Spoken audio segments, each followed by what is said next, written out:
जेठ खड़ी दोपहरिया बलम फुलावरिया में सो गए। जेठ की खड़ी दोपहरिया बलम फुलावरिया में सो गए।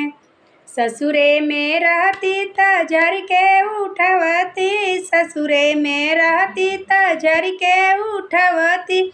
नैहर में पापा का सरमिया बलम फुलावरिया में सो गए। जेठ खड़ी दोपहरिया बलम फुलावरिया में सो गए। ससुरे में रहती त झोरी के उठवती, ससुरे में रहती त झोरी के उठवती। नैहर में भैया का सरमिया बलम फुलावरियों में सो गए। नैहर में भैया का सरमिया बलम फुलावरिया में सो गए। जेठ खड़ी दोपहरिया बलम फुलावरिया